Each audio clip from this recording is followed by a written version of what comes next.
A aula de hoje nós vamos tratar de vias de aplicação de medicação. Então, assim, as vias de aplicação de medicação está relacionada com vamos falar assim, a emergência que a gente tem da absorção dessa medicação. Então, nós temos várias vias de aplicação: via intravenosa, via subcutânea, via intramuscular, via oral, e hoje nós trabalhamos também com muitos supositórios, às vezes de modo analgésico, via anal, tá? Então, essas medicações a gente sempre utiliza, por exemplo, um analgésico. Se nós queremos um efeito imediato, né, que o animal já responda imediatamente a essa medicação, a gente utiliza a aplicação via intravenosa, né? Então, via intravenosa, né, nós temos assim, no caso vocês, né, que serão auxiliares, vocês obedecerão, né, a prescrição do profissional. Então, fazer de modo lento, né, na veia, porque toda medicação de uso intravenoso, ela sempre tem uma indicação. Ou ela é aplicada, no caso os analgésicos, eles são aplicados sempre associados a um soro glicosado, a um soro fisiológico, né? Então, assim, sempre, né, cumprindo com as orientações do profissional, tá? Então, a via intravenosa, normalmente nos cães, nós utilizamos, né, de pegar veias que estão mais visíveis. Então, a gente pega normalmente as dos braços, né? Tem uma lateral na perna também, que é bem de fácil acesso. Via intramuscular. Quando nós queremos um efeito assim, imediato é intravenoso. Mediato, num tempo aí de 40 minutos a 1 hora, a resposta, nós utilizamos a via intramuscular. A via intramuscular, assim, vamos falar assim, o tempo de ação das medicações é mais ou menos parecido com as medicações utilizadas por via oral. Por quê? Porque depende de uma absorção. Então, quando nós ingerimos uma medicação ou administramos uma medicação por via oral no animal, então o que a gente depende? A gente depende dessa medicação descer pelo trato digestivo, ser absorvido pela mucosa, né, do trato digestivo, pelo intestino, cair na corrente circulatória e ser distribuído para o ponto de ação. Por exemplo, se o animal está com febre, né? Então, essa medicação, provavelmente ela vai ter que agir no centro que comanda essa febre, que é no sistema nervoso. Então, para baixar a temperatura do animal. Então, nós dependemos de que essa medicação seja absorvida e caia na corrente circulatória. Mesma coisa da medicação que nós utilizamos por via intramuscular. Que nós injetamos o medicamento e temos que aguardar essa medicação ser absorvida ali pelas células sanguíneas que estão passando por ali, né? E ser conduzido através do sangue para os tecidos de ação. Então, normalmente as medicações e drogas utilizadas por via intramuscular e por via oral têm mais ou menos o mesmo tempo de ação. Bem como os supositórios de analgésicos utilizados por via anal. Quando nós colocamos um supositório para tirar a dor do animal, então também tem que passar por uma absorção. Só que o efeito ali talvez pode ser até mais rápido do que o oral e o intramuscular, porque a região ali do intestino é muito irrigada. Então assim, tem muitos microvasos, né? E esses microvasos colaboram para a absorção mais rápida dessa medicação e jogar essa medicação o mais rápido possível na corrente circulatória, para ele agir no ponto esperado de ação, tá? As medicações utilizadas por via oral, né, como eu falei para vocês, é um tempinho a mais, né, de 40 minutos a 1 hora para ela sofrer essa ação, né? Porque vai ter que sofrer absorção, né, para passar para a corrente circulatória para agir no ponto de ação.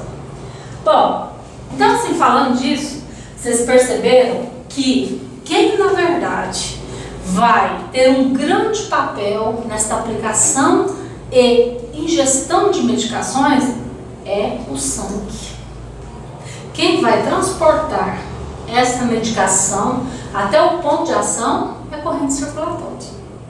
Então assim, sem esse sangue circulante estar passando por ali de modo normal, né, a gente também teria, né, dificuldades dessa medicação chegar no ponto de ação, né?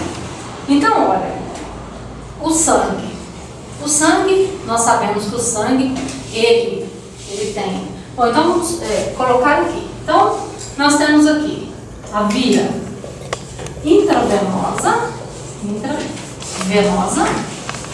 quando nós desejamos um efeito imediato. Bom, imediato, assim como, né? Obviamente que quando nós aplicamos a medicação no animal, isso aí demora uns 10 minutinhos para começar o efeito. Porque vai depender do sangue que eu coloquei a medicação, né, na veia do animal. Essa medicação ela vai ter que ser distribuída para chegar até o ponto da ação. Então demora, lógico, alguns minutinhos. Não é assim tão imediato como se diz. Tá? Então, tem uns minutinhos para que se faça um efeito desejado. Imediato. Quando nós desejamos via intramuscular. Quando nós desejamos um efeito imediato.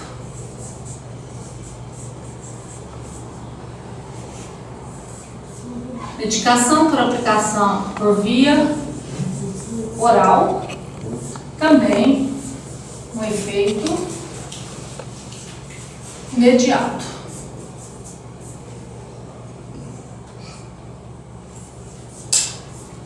Por via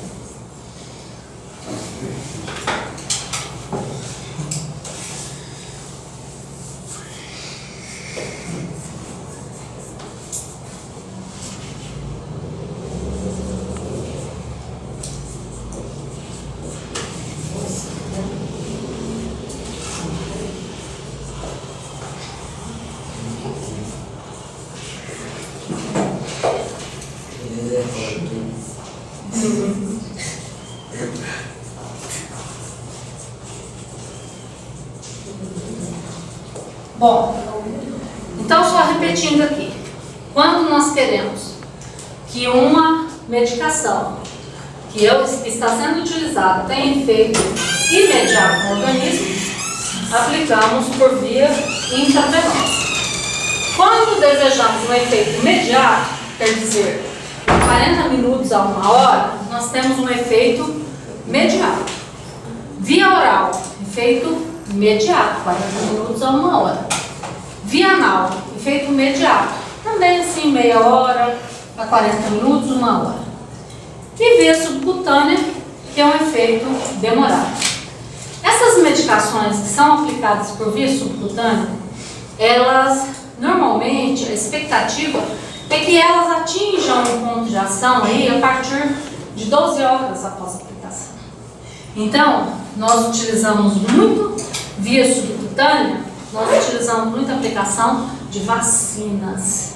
Por que vacinas? Porque nós sabemos que quando nós aplicamos vacinas em um animal, essa vacina ela vai começar ela vai ser absorvida lentamente. E esse é o objetivo da aplicação de vacinas.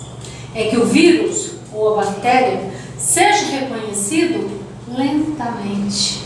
Porque o organismo, a partir do momento que o organismo, vamos falar assim, identifica o vírus ou a bactéria, aí o organismo começa a produção de anticorpos.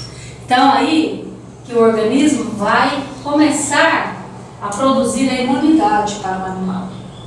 Então olha, a após a aplicação de uma vacina, eu posso dizer para vocês que só depois de 15 dias que o organismo começa uma produção boa de anticorpos. Então, por isso, que quando nós fazemos uma vacina, né, nós fazemos, normalmente as vacinas têm recomendações de serem aplicadas e depois de fazer um reforço. Para que esse reforço? Não é nada assim, vamos falar assim, não é nada eventual, é porque deve ser realizado. Porque você estimulou a primeira vez o sistema imunológico, ele começou a produzir anticorpos, mas aquela dose de vacina talvez não seja suficiente para o organismo produzir uma quantidade grande de anticorpos. Porque quando esse vírus é reconhecido pelo organismo, né, o organismo é estimulado à produção de anticorpos. Então, por isso, a gente normalmente aplica reforço com 30 dias e depois reforço com mais 30 dias. Então, por isso que a gente fala assim, o seu animal, se ele foi vacinado, se ele tem 3 doses de vacina e já fez 15 dias da última dose que ele tomou, provavelmente ele tem uma imunidade boa para enfrentar o contato com um animal doente. Entendeu? Um animal que tomou uma única dose de vacina, fez ali 30 dias que ele tomou uma dose de vacina, a imunidade dele ainda é baixíssima. E ele corre o risco de pegar doenças sim. Tá? Mesmo após a segunda dose de vacina, o animal tem risco grande de pegar doenças, principalmente a cinomose. Então, só após a terceira aplicação de vacina, após uns 15 dias, é que nós garantimos uma imunidade melhor. E ainda não de 100%. Nenhuma vacina te dá a garantia de que o seu animal está livre da doença. Tá? Porque cada organismo responde de um jeito. Então, eu digo para vocês, fala assim, em percentual, quanto que seria essa imunidade, né? Quanto que seria? Talvez em torno, é bastante discutido isso, mas em torno aí de 93% a 97% de imunidade. O resto ainda é para o risco de contato e de contágio. Só que quando o animal é vacinado, tá? Ele, pelo menos, se ele entrar em contato, ele vai ter uma doença mais branda, mais leve. Ele não vai ter um quadro tão agressivo da doença do que se ele não tivesse sido vacinado. Aí vocês podem me perguntar assim, mas então o animal adulto que nunca foi vacinado, ele deve ser vacinado? Sim. Só que a melhor fase de se vacinar um animal é na fase inicial, na fase de crescimento. Iniciando aos 45 dias de idade a primeira dose. E fazendo as 3 doses consecutivas, uma por mês. E você fala assim, nossa, mas eu tenho uma cachorrinha, tem 2 anos, o Anilus nunca vacinou? Eu devo vacinar? Lógico que sim. Deve vacinar. Só que já vou te garantir uma coisa.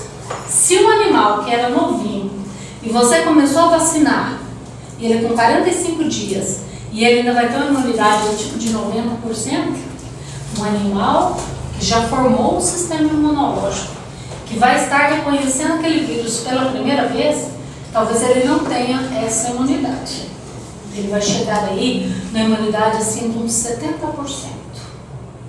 Dependendo da idade do animal também. Se for um animal de 2 anos. Agora um animal de 5, 6 anos, já é bem mais baixa ainda essa imunidade. Talvez fique aí uns 50%. 50% vai ficar para o risco da infecção e do desenvolvimento da doença. Tá? Bom, mais um exemplo da vacina subcutânea que tem que ser absorvida lentamente. Antigamente, na bovinocultura, a vacina de febre aftosa, ela vinha por via aquosa e ela era indicada para fazer por via subcutânea. Acontece que, passados uns tempos, começou a manifestar em alguns rebanhos a doença, mesmo os animais tendo sido vacinados por via subcutânea com a vacina de veículo aquoso. Aí o governo decidiu o seguinte, nós vamos mudar o veículo da vacina. o veículo vai passar a ser oleoso. Então, qual é a diferença de um veículo aquoso e de um veículo oleoso para ser feito por via subcutânea? O tempo de absorção. O veículo aquoso é absorvido muito mais rapidamente. E o veículo oleoso demora, protela mais tempo. Então, hoje está em plena campanha de vacinação de febre aftosa. E hoje toda vacina é de veículo oleoso. Ah, mas por quê, professor? Porque cada dia que passa, um fragmentozinho daquela vacina é reconhecido por células do nosso organismo, do organismo do animal, que vai desenvolver a produção de anticorpos. Cada dia que passa, fazendo com que este período de reconhecimento do vírus se protele por 4 meses, que é o período. Vacina-se em abril, não é? Maio e novembro. Então, a hora que o organismo já está parando de reconhecer o vírus, na verdade já está acabando aquele efeito daquela vacinação, já entra com outra dose. Aí, quem tem o convívio sabe que depois que mudou o veículo da vacina, se tem muito problema também com a formação de abscessos embaixo da pele do animal. Só que aqueles caroços, aqueles abscessos que formam, não é devido à vacina, é devido à vacinação, porque ela é indicada para ser feita por via subcutânea. Então, ali, para formar aqueles abscessos que vocês veem, né, os animais com aqueles caroços todos no pescoço, vazando, pus, etc., aquilo ali foi um mau manuseio no momento da vacinação. Que jeito isso acontece? Primeiro, zelo com o equipamento de uso. Agulhas que são utilizadas no rebanho inteiro no dia da vacinação. É recomendado que a cada 10 animais que passam num tronco de vacinação, que você remova a agulha e coloca ela numa substância bactericida e pega uma agulha nova e acople ali. O tamanho da agulha, o comprimento da agulha também tem uma indicação certa, porque se você pegar uma agulha mais longa, ela deve atingir fibras musculares. E se isso acontecer, é fatal a formação de abscesso. Então ela tem que ficar só entre a pele e a musculatura. Ela não pode adentrar para a musculatura, porque ela dá problema, dá abscesso. Tá? Então, a via subcutânea tem que ser subcutânea mesmo. Aí você me pergunta, então se num processo de vacinação num animal, num cachorro, eu fizer, ela deve ser feita via subcutânea, e eu fiz e pegou um pouquinho de músculo, vai acontecer algum problema? Provavelmente. Vai fazer um abscesso, igual fazem nos animais. Tá? Então aí tem que se trabalhar, colocar uma compressinha, né, de gelo no dia que faz a vacinação, se o animal for muito dolorido, né, para poder estar ajudando nisso daí. Bom, então, as vias de aplicação de medicamentos são essas daqui, tá certo? Tá? Então, todas elas devem ser rigorosamente obedecidas, porque existem medicações que é proibido fazer por via intravenosa. É bater e valer, mata o animal mesmo, tá? Então, o que tem indicação intramuscular deve ser feito intramuscular. O que tem indicação intravenosa e intramuscular, provavelmente, quando fala sobre aplicação intravenosa, já vai dizer a você aplicar lentamente por via intravenosa. Porque se você também o fizer de modo rápido, pode dar um piripaque no animal. Né? O animal pode passar mal, ter desconforto, né? Ter desmaio. O animal é igual a gente, ele se sente mal. Algumas medicações, se você faz de modo mais rápido, ela promove vômito no animal, tá? Tonteiras. Então, é necessário seguir a recomendação da aplicação. Intramuscular. Saber o local de injetar essa medicação. Porque não é qualquer local que nós podemos fazer a medicação por via intramuscular. Nos cães, por exemplo, nós utilizamos uma localidade, que normalmente é o músculo do bumbum, o glúteo. Normalmente aplicamos no glúteo. Nos equídeos, nós já aplicamos no pescoço, tá? Nos bovinos, aplicamos no pescoço e aplicamos no glúteo também, tá? Em outras espécies, nos felinos, né, nos gatos, aplicamos também no glúteo. E tem gente que, assim, na verdade vai fazer a medicação e não sabe fazer. Então, isso daqui a gente tem que saber fazer também. Se você fizer a infusão da medicação no local errado, você pode, inclusive, deixar o animal deficiente da perna. Se você afetar um nervo, por exemplo. Na lateral da perna, tem gente que faz na lateral da perna, proibido. Fazer no bumbum, no glúteo. Porque na lateral da perna descem nervos e vasos importantes. Isso nos bovinos ou nos equinos também assim? Nos bovinos, como eles têm um músculo maior, dificilmente você erra uma agulhada. Os equinos a gente quase não usamos fazer no bumbum por causa dos pés, do coice. Então nós utilizamos de fazer no pescoço, na tábua do pescoço, tá? Uma região mais longa. Intravenosa eles costumam fazer em equinos nas pernas. Fazemos também. Nas patas. Intravenosa? Porque tem os equinos, tem o meu pai, por exemplo, ele usa muitas das vezes. Tem veias que no pescoço é muito mais usado, mas também nas patas às vezes. É mais frequente no pescoço, na região cervical. A gente pega o jugular. Entendi. Tanto para bovinos quanto para equinos. Bovinos nós ainda pegamos a mamária, a veia mamária ali. A que vai irrigar ali o tecido mamário, tá? O tecido glandular, da glândula mamária. Então, a gente pode pegar aquela ali também, é de fácil acesso. Normalmente, nós buscamos pegar veias de fácil acesso, tá? Em último caso, o animal tem veia em todo lugar. A gente, assim, conhecendo a parte anatômica, tem veia até no rabo, na orelha.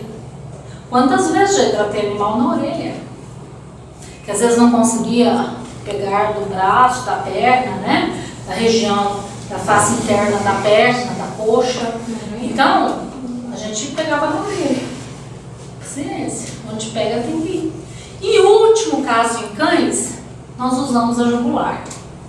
Só quando não tem outro jeito. Quando você tentou todas as veias, não conseguiu, a jugular é o nosso último recurso. Entendeu? É igual criança, né? Criança tenta todas as vezes. Quando não consegue, já tem umas aqui assim, ó, né? Na cabecinha, na testa, né?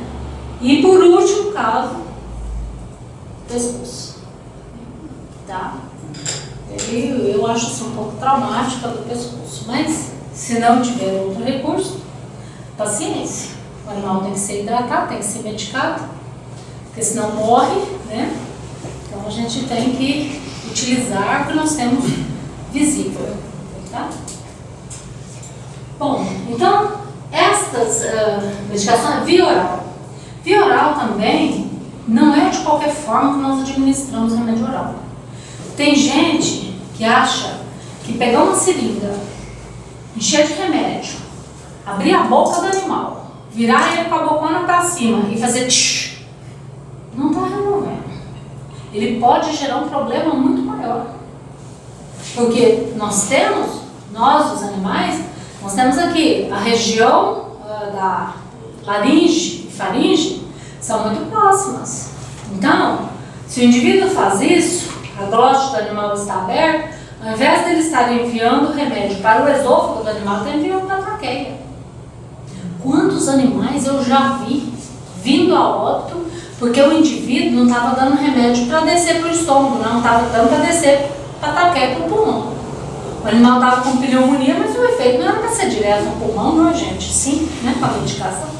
Então, assim, a gente tem que ter cuidado. O animal deve estar em posição mais natural possível. De preferência, o animal até com a cabecinha baixa.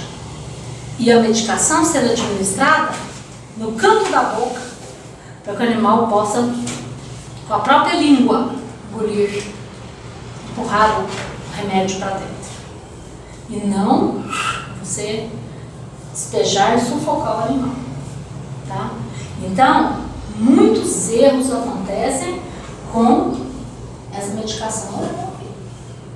Então, nós temos que administrar com cuidado, com a seringa ou com a colher de sopa, da forma que achar melhor. Mede o volume que tem que ser administrado e administra da forma que acha melhor. Mas cuidado para não sufocar o animal. Cabeça em posição normal. Nada de levantar o animal, né, levantar a cabeça do animal, porque às vezes não vai melhorar. Vai dificultar a ingestão da medicação.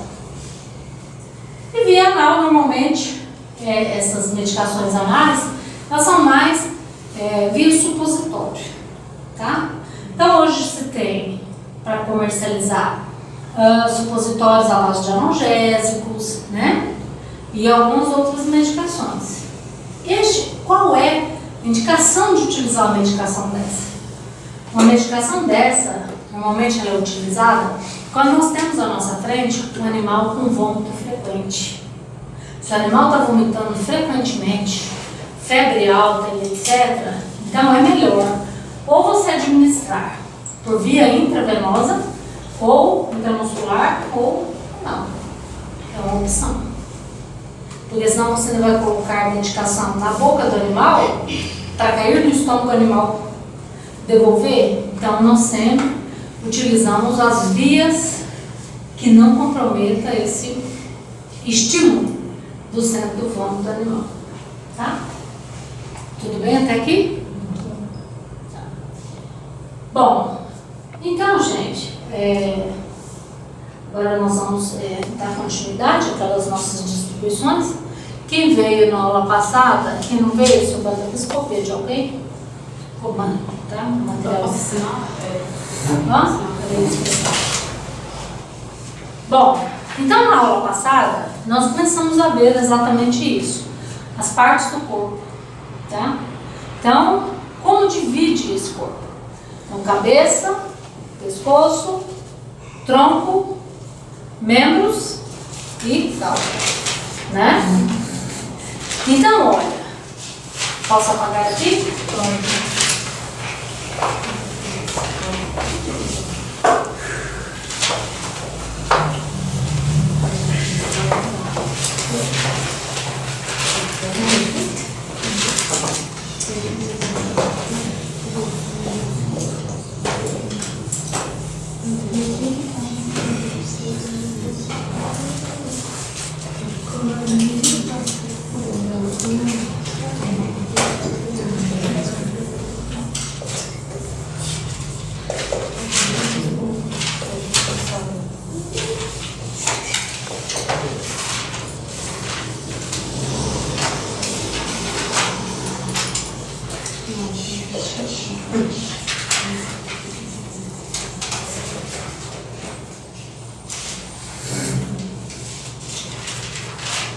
Bom, então, a cabeça, composta aqui pelos ossos do crânio, pescoço, composto pelas vértebras cervicais, o tronco, composto pelas costelas, coluna,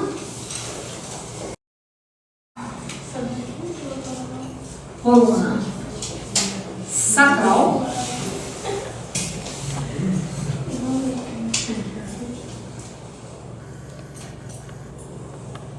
e ossos da pelve. Quem são os ossos da pelve? Lembram?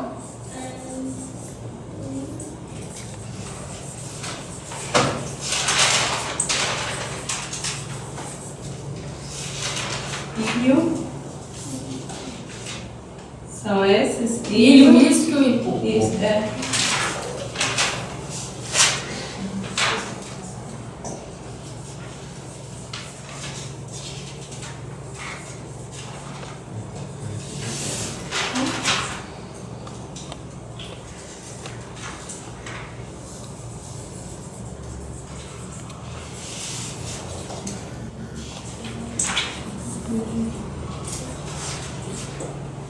Então aqui.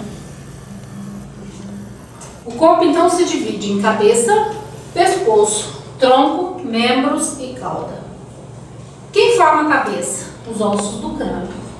São vários ossos, né, que se unem para formar os ossos do crânio. Como eu falei para vocês, tem vários, né? Osso supraorbital, infraorbital, zigomático, temporal, frontal, nasal, mandíbula, maxila. Então são vários, facial.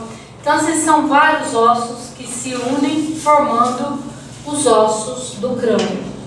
O pescoço. O pescoço é composto pelas vértebras cervicais. O tronco, né, que é essa parte aqui, né? O tronco é constituído pelas costelas, pela coluna torácica. Falei para vocês que a coluna, o nome que ela leva é a parte do corpo que ela sustenta. Então, coluna torácica sustenta o tórax, coluna lombar, da região lombar, coluna sacral. E a coluna, no caso os ossos da pelve, que é o ilho, o isquio e a pulpa, e a cauda, que é formada pela coluna coxígena, ou vértebras coxígenas, tá? Então esta é a divisão do corpo.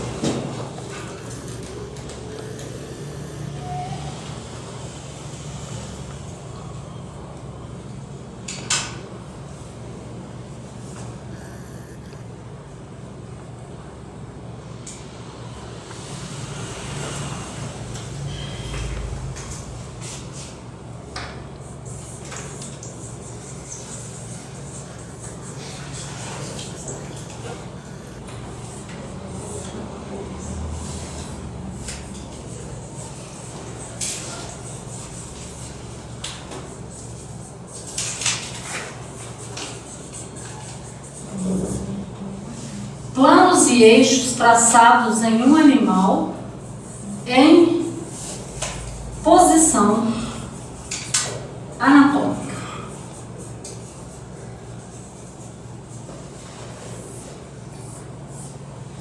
Bom, por que a gente vai visualizar isso aqui? Nós vamos ver isso aqui exatamente para nos dar um suporte depois nas vias de aplicação de medicação. Então, quando o animal está de pé, ele está em posição anatômica. Então, o que é uma posição anatômica? Posição anatômica é aquela onde o animal se encontra com os 4 membros apoiados no chão. Certo? Que os animais são quadrúpedes. Então, eles, quando estão com os 4 membros apoiados no solo, tá? Eles estão em posição anatômica. E nós também só podemos falar em planos e eixos traçados no corpo do animal se ele estiver em posição anatômica. Porque se ele não estiver em posição anatômica, nós não temos como falar em posição anatômica. Certo? Posso apagar o quadro?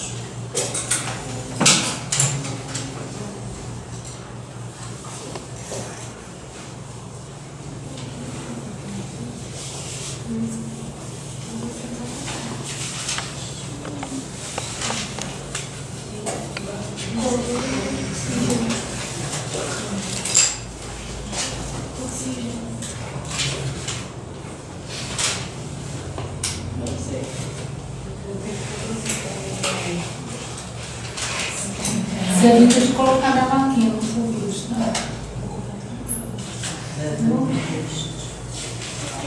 Né, gente? Eu vou evitar de colocar minha plaquinha no vídeo dele, senão o povo vai rir demais de mim.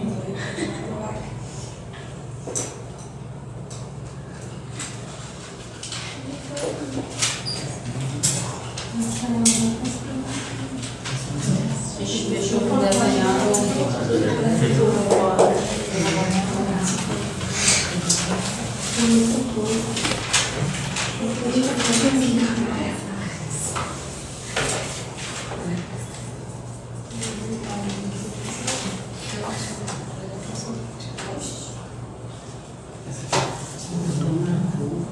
Faz de conta que você tem uma vaca, tá?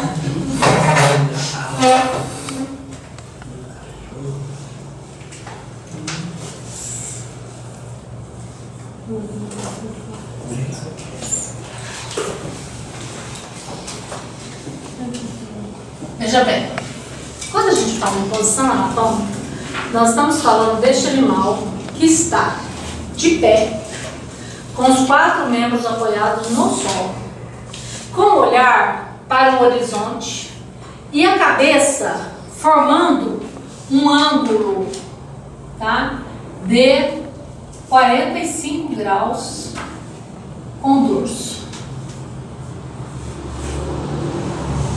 Então, olha, animal de pé, com os 4 membros apoiados no solo, olhar para o horizonte e cabeça formando um ângulo de 45 graus com o dorso do animal. Então, isso é posição anatômica. Quando o animal se encontra em posição anatômica, eu posso falar em planos e eixos que eu posso traçar no corpo do animal. Bom, para que eu faço isso? Eu faço isso normalmente para identificar alguma estrutura, identificar um local de uma lesão, entendeu? Que às vezes você está na fazenda, né, e acontece um problema com o animal, então os ossos você já conhece. Então é só depois dizer a região que ocorreu o problema. Então veja, quando eu falo nesses planos, são planos que nós traçamos, planos imaginários, que a gente traça no corpo do animal. Primeiramente, se eu fizer um plano que passa tocando a cabeça do animal ou o crânio do animal em algum ponto, tá? Eu chamo este plano aqui, ó, de plano cranial.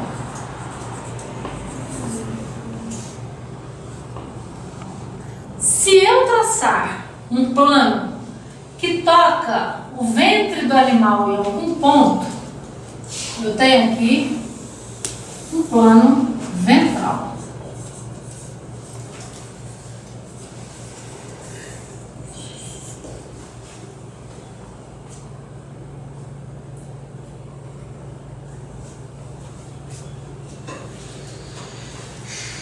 Se eu traçar um plano tocando o dorso do animal em algum ponto, eu tenho aqui um plano dorsal.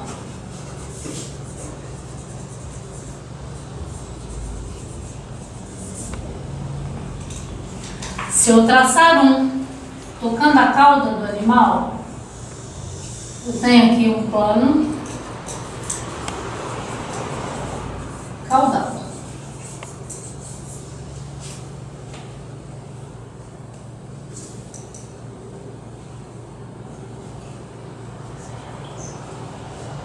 Na verdade, são planos que tangenciam, tocam, né, no corpo do animal em algum ponto nessas regiões aí: dorsal, ventral, cranial, caudal. Tem mais planos? Tem.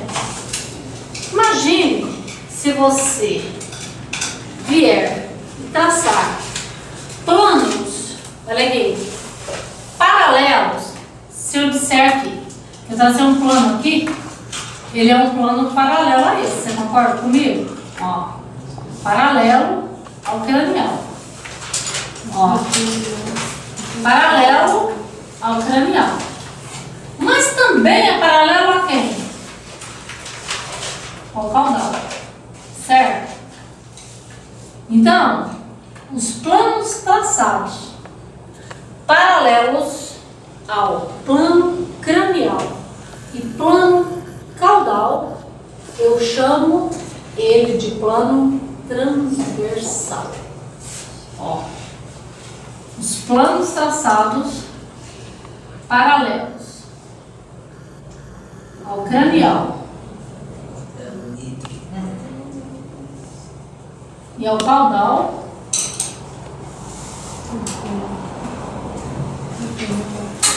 eu chamo de plano transversal. Plano transversal.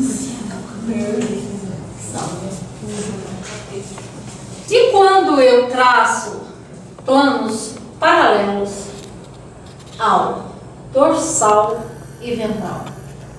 Olha aqui. Eu venho e traço o plano aqui, ó.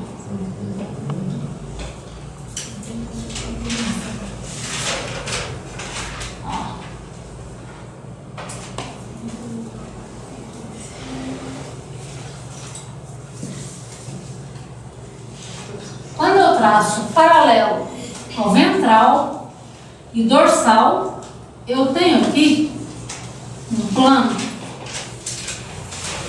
que eu chamo de frontal. Plano frontal. Certo?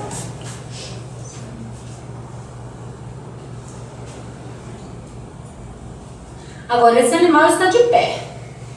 Está em posição anatômica.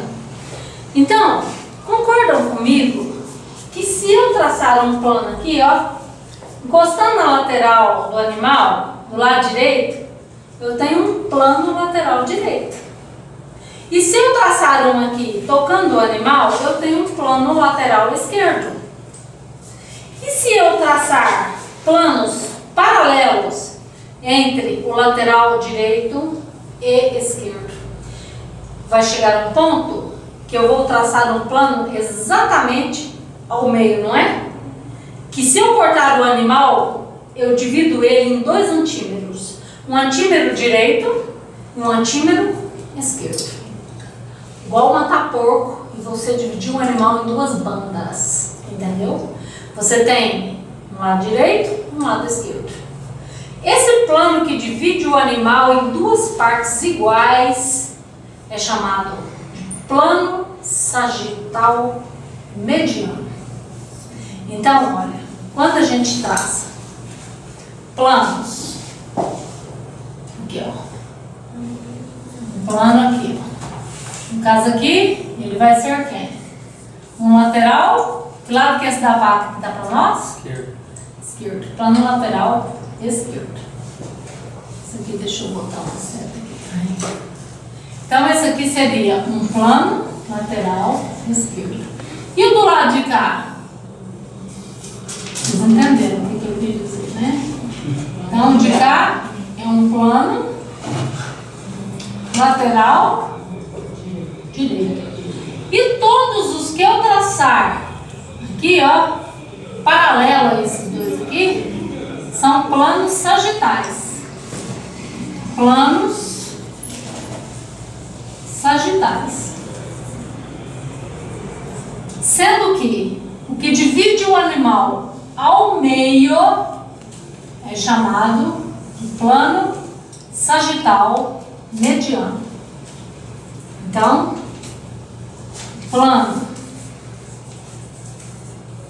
sagital mediano divide o animal em 2 antímetros, no direito e no esquerdo. Entenderam? O que eu repito tudo? Tudo bem, Suzana? Tudo bem. Tudo bem? Tudo.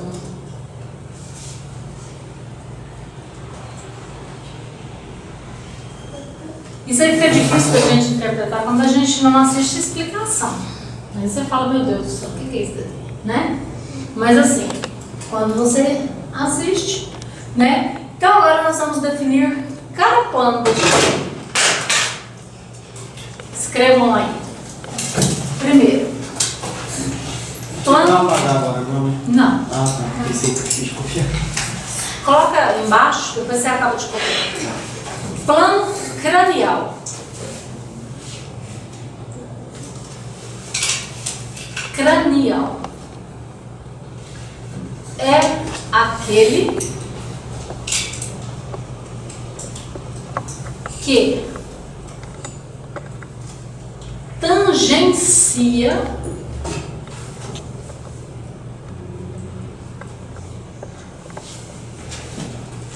o crânio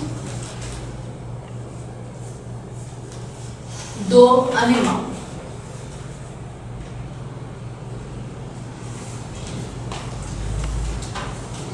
Plano caudal.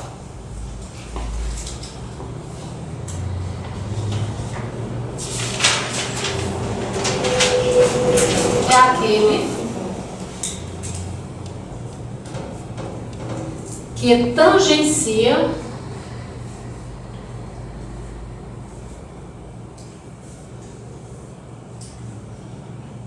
a cauda com U, a cauda do animal.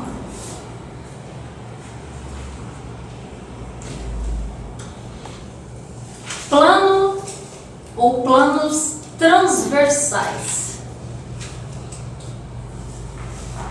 Vamos ver. Transversais. É todo plano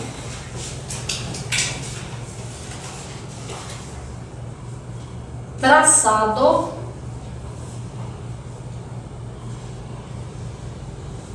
paralelamente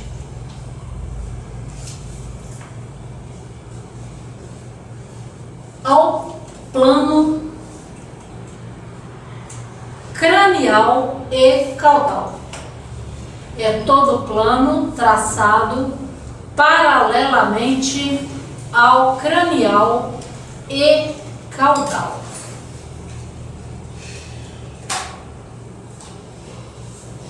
Vai lá, plano ventral. Plano ventral.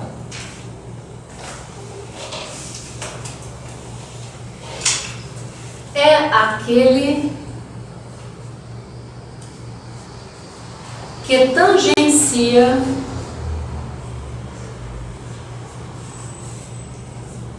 o ventre do animal.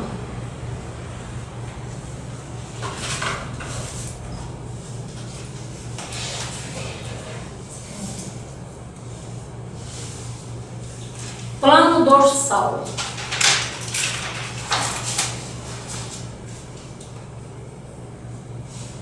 É aquele que tangencia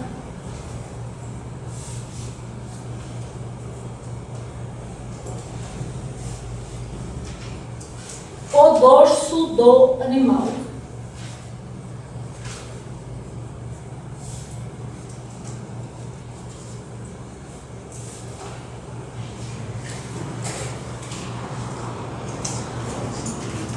Planos frontais.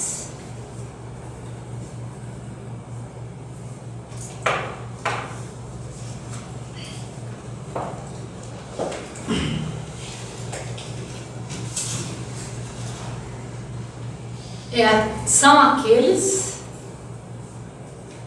aqueles traçados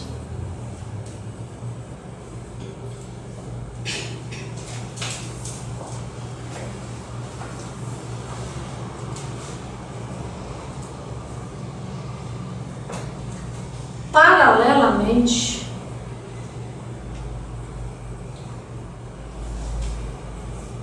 ao plano dorsal e ventral.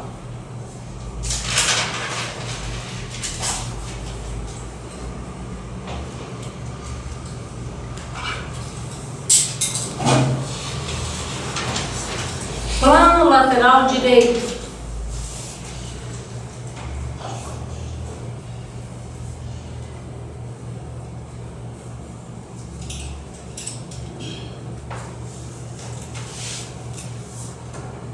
É o que tangencia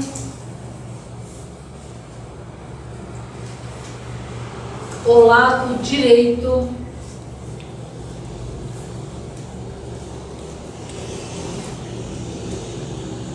do animal.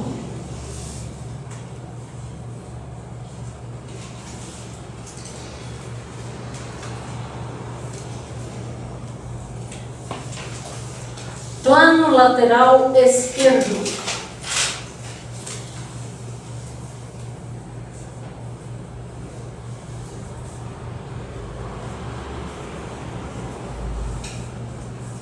É o que tangencia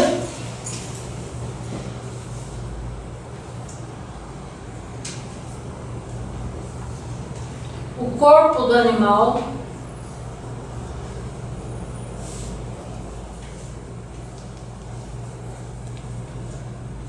do lado esquerdo.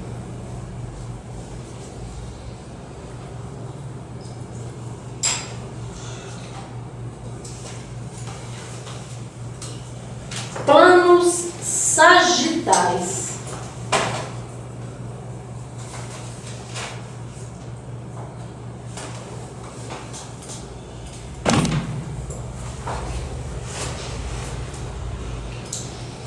São todos os planos traçados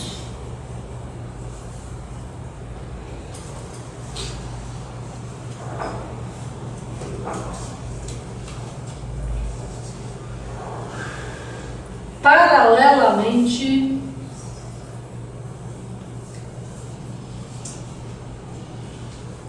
aos planos laterais direito e esquerdo.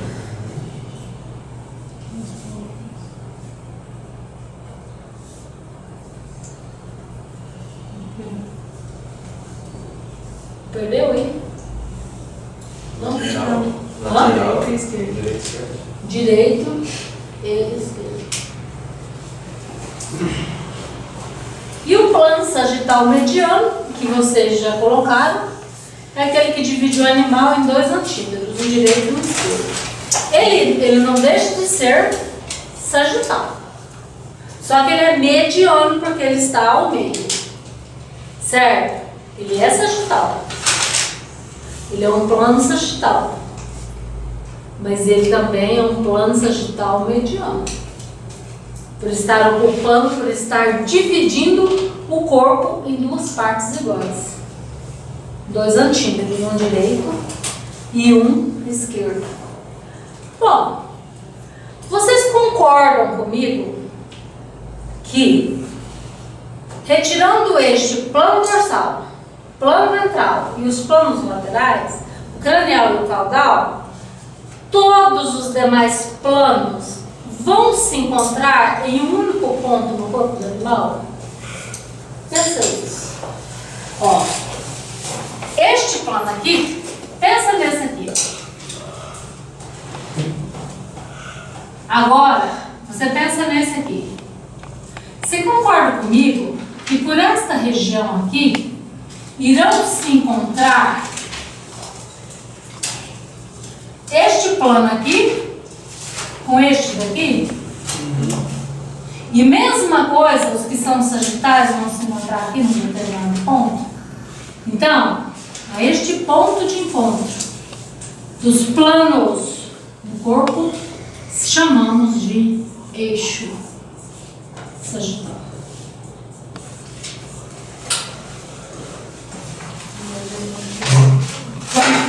Então, o que é eixo sagital? É o ponto, pode entrar, É o ponto de encontro dos pontos traçados no corpo de um animal em posição anatômica. Então, vamos repetir? É o ponto. Eixo sagital? Eixo sagital. É o ponto de encontro. Eixo sagital. É um ponto de encontro dos planos traçados. É um ponto de encontro dos planos traçados no corpo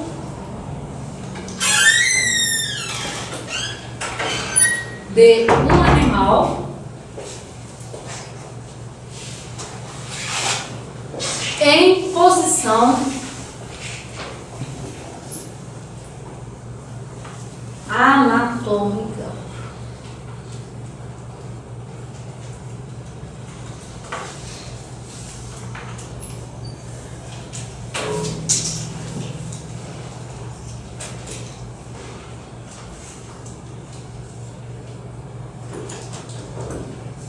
Certo? Alguém tem dúvida? Tudo bem? Bom, Esse plano transversal é todo plano que é traçado assim. sim. Transversal é todo que é traçado assim. Paralelo ao caudal e cranial. Paralelo ao caudal cranial. O que é paralelo ao dorsal e ventral são frontais.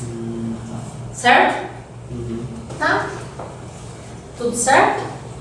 Agora, veja bem.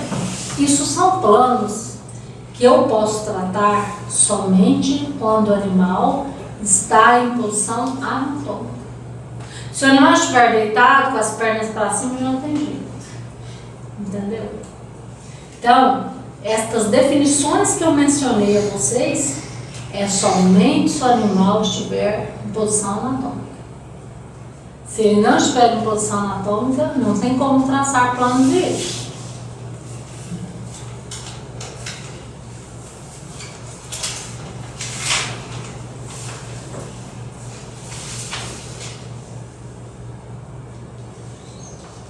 Bom, então, aí nós utilizamos isso para quê?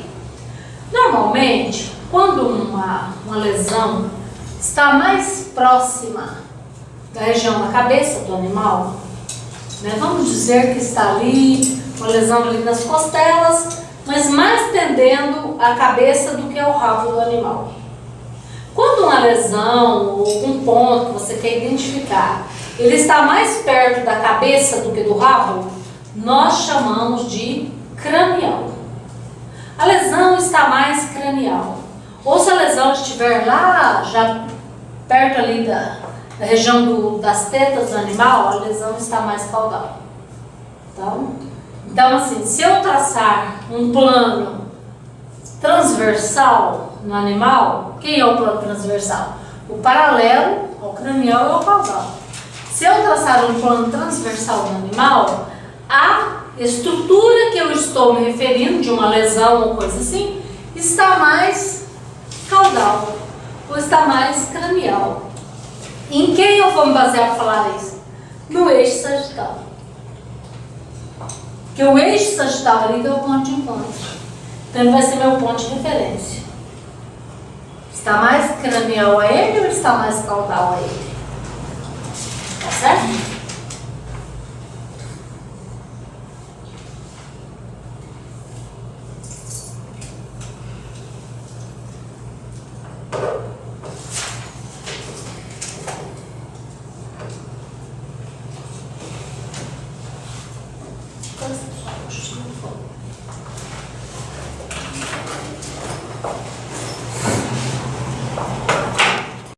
Tegumentar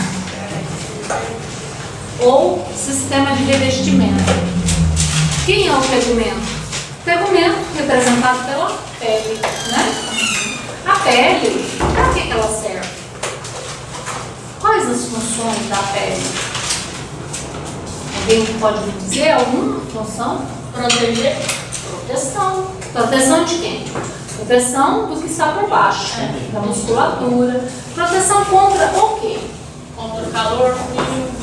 Proteção também. E contra a invasão de micro-organismos, tá?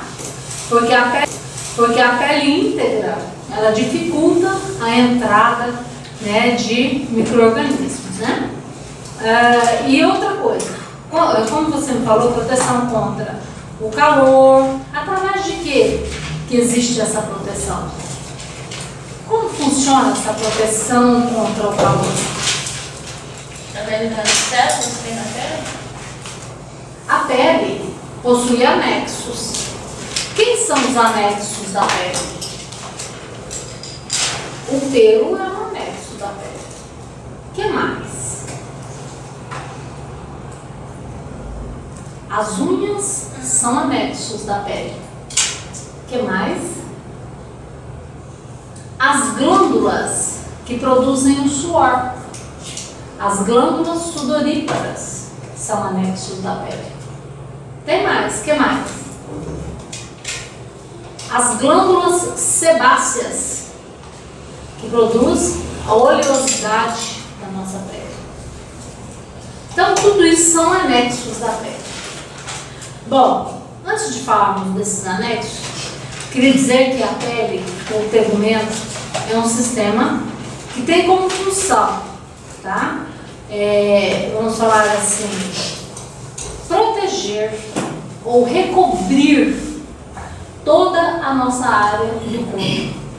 Inclusive, em alguns locais, recobrir as nossas cavidades. Por isso que eu chamo de tecido tegumentar. Porque a pele, ela é diferente deste tecido que recobre, por exemplo, a nossa cavidade. A boca, que recobre internamente o nosso nariz, na verdade, a região genital. Então, esse tegumento, ele é diferente, um tegumento diferenciado. Agora, o tegumento, o tecido tegumentar, ele é o sistema tegumentar, ele é o maior sistema do nosso organismo, do nosso corpo. Se você medi-lo, ele dá em torno de 2,40 metros. Se você emendar, né, todos os tecidozinhos, dá em torno de 2,40 metros. Então você vê que é um tecido realmente grande. E serve para quê?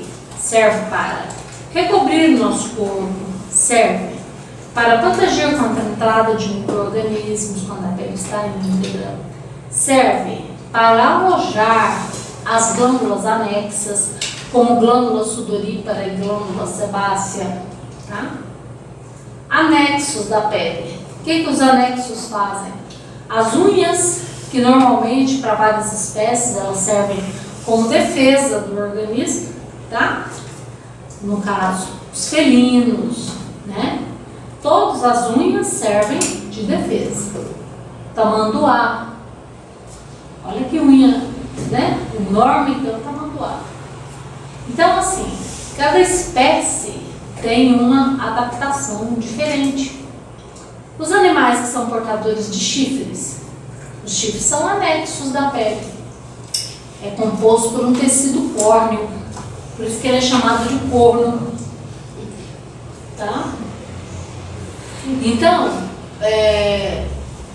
e isso, na verdade, os animais que têm chifre, eles normalmente são portadores de uma liderança a mais do grupo. Ele bate nos demais. Todo mundo tem medo de chifre. Até os colegas de baia têm medo de chifre. Então, por isso que às vezes a gente promove retiradas de chifre, de escornas. Então, removemos o chifre desses animais. E o objetivo maior de retirar o chifre do animal, primeiro deles é a estética, para deixar a cabeça do animal mais bonita. E o segundo é exatamente para facilitar o manejo, para diminuir as brigas no coxo na hora da alimentação. Que o animal que tem chifre, ele normalmente fere os outros animais no momento da alimentação. Ele quer mandar no pedaço. Além de chifrudo, ele quer dominar o pedaço. Entendeu? Então, por isso que a gente retira o chifre dos animais em algumas circunstâncias. Professora, Sim. o cabelo seria um anexo da pele ou não? Sim, pelos, de modo geral. Tá? Pelo de modo geral. É, cabelo também. Tá? São anexos da pele. Então, gente, esse sistema tegumentar, ele é originado desde lá da fase embrionária, né? Quando estão sendo formados outros órgãos, né? Então, o sistema tegumentar, ele também é desenvolvido. Esse tegumento que reveste internamente a nossa boca, nós chamamos de mucosas. É um tecido mucoide. Por que é um tecido mucoide? O próprio nome já diz. Porque ele produz muco. Ele produz muco. Produz uma baba, um muco. Certo? Então, por que ele produz esse muco? Porque as células se juntam para formar tecidos. E os tecidos se unem para formar os órgãos. Então, as células que se juntam para formar esse tecido tegumentar, elas são células mucoides. São células que possuem a especialidade de produção de muco. Então, são as células que revestem cavidade oral, as células que revestem cavidade nasal, a que reveste o trato genital, tanto do macho quanto da fêmea. Tá? Então, as células mucoides, elas produzem muco, secreção. E é tão interessante que, por exemplo, no nosso trato respiratório, no nosso nariz, o que acontece? Nós temos lá dentro, né, esse revestimento interno no nariz, nós temos micropelinhos, pelos. Para que serve esse pelo dentro do nariz? Para filtragem do ar. O ar é filtrado no nosso nariz. Ou vocês acham que a poeira que a gente inala vai direto para o pulmão? Pode até ir, se for uma quantidade muito grande. Essas pessoas, por exemplo, que trabalham em locais que têm uma poeira muito grande, tipo fábrica de ração, fábrica de telha, sabe? Por isso que é exigido material de segurança. Porque coloca-se a máscara para impedir que aquela quantidade, né, de poeirinhas adentrem para dentro do sistema respiratório. Então, olha, nós, por exemplo, quando nós estamos num local de muita poeira, eu sempre imagino assim, naquelas regiões assim, de plantio, você trabalha com trator, né? Fazendo aquelas gradeações assim, aquilo é uma poeira tão intensa que você chega em casa, você tem que tomar banho, mas o primeiro lugar que você tem que lavar é o nariz. Que sai tijolo desse tamanho de terra, não é verdade? Agora, por que essa terra fica depositada aqui? Fica depositada exatamente porque esses pelinhos, eles não deixaram essa poeira adentrar para cima. E outra coisa que é interessante também, esse tecido que reveste a nossa cavidade nasal, além desta capacidade de fazer filtração do ar que nós inalamos, tem a capacidade de aquecer o ar. Por que quando nós vamos para uma região fria, o ar que nós inspiramos chega a doer essa região aqui, na verdade? Chega a doer por quê? Porque nessa primeira etapa de entrada desse ar no nosso canal nasal, tá? Ele vai assim, vamos falar assim, ele vai esfriando tudo isso. Depois, né, que o ar pega outro rumo, outro caminho para descer, ele já está praticamente aquecido. Que seria até mal, né, faz mal, inclusive, se o ar chegar gelado no nosso pulmão. Então, outra responsabilidade desse tecido de revestimento da cavidade nasal é aquecimento do ar. Filtração, aquecimento do ar, né? Então, vocês viram que o tecido tegumentar, ele tem um monte de funções.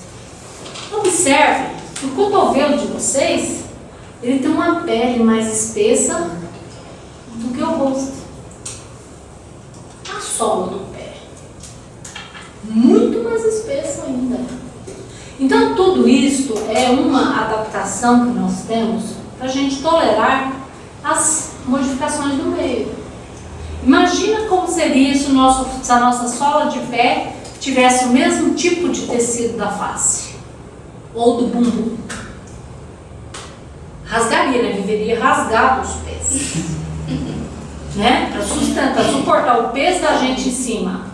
E para estar, às vezes, assim, pisando em locais de, né, íngremes, de mais difícil acesso. Então, a gente sofreria muito com isso. Então, por isso que tem essa adaptação. Vamos falar assim, esse espessamento. Então, o espessamento da pele não é ao acaso. Ocorre espessamento de pele exatamente por uma questão de adaptação. Os animais que habitam o deserto, por exemplo, olha a espessura que é a pele daqueles bichos. A espessura da pele do elefante, a espessura da pele do hipopótamo, né? Muito, sabe, eles têm assim um preparo intenso. Aplicar uma vacina no elefante deve ser bem difícil, né? Super difícil. No hipopótamo, tá? Muito difícil. O hipopótamo, agulha, você utiliza para aplicar injeção, olha dessa grossura. É isso. Verdade. Também, não uma espessura dessa, mas o búfalo com agulha de bovinos a gente consegue, mas tem também uma pele bem espessa. Bem espessa. E assim, o hábito dele viver em regiões alagadas ou de lagoas, ou isto também faz parte da adaptação que este animal tem para se refrescar em dias quentes. Porque nós, como eu falei para você, o controle da temperatura nossa, a glândula sudorípara ou as glândulas sudoríparas auxiliam nesse processo. Através de quem? Do suor. Então o animal transpira, o que acontece?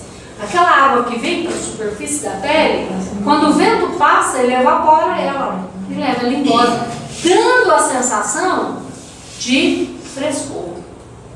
Quando você corre muito, sua, transpira e chega e se põe na frente de um ventilador, que delícia, né? Então você sente se refrescando. Por quê? Porque aquela água que está na superfície do seu corpo, ela vai evaporando. Então te dá a sensação de estar te refrescando. E realmente está. Porque está removendo aquela água da superfície da sua pele, está deixando ali a região mais fresquinha. Agora, por exemplo, um búfalo, como a colega citou. Então, o búfalo, por que ele vive dentro da água? Primeiro porque essa quantidade de glândulas sudoríparas que ele tem é muito pequena em relação a um animal da raça Nelore, por exemplo. Os animais, eles são adaptados, né? Então, o zebuíno, de modo geral, o Nelore, o gir, o buzerá, o brahman, o tabapuã, todos esses animais, os zebuínos, eles têm uma quantidade enorme de pelo por centímetro quadrado de pele.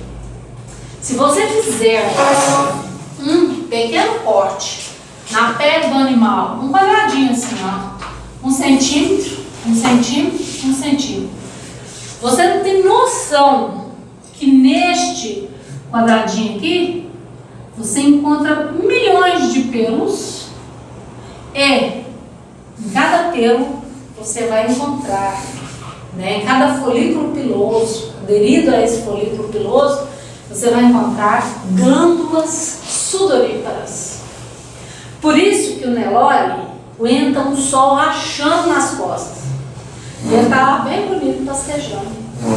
Enquanto você olha para a primeira sombra, aquele gado de origem europeia, um holandês, um aberdeen, um charolês, tá morrendo na sombra esbaforida. Entendeu? E o Nelorão lá pastando. Você fala, gente, não é possível. O Nelore tá pastejando e esse aqui tá aqui morrendo de calor. Exatamente por isso.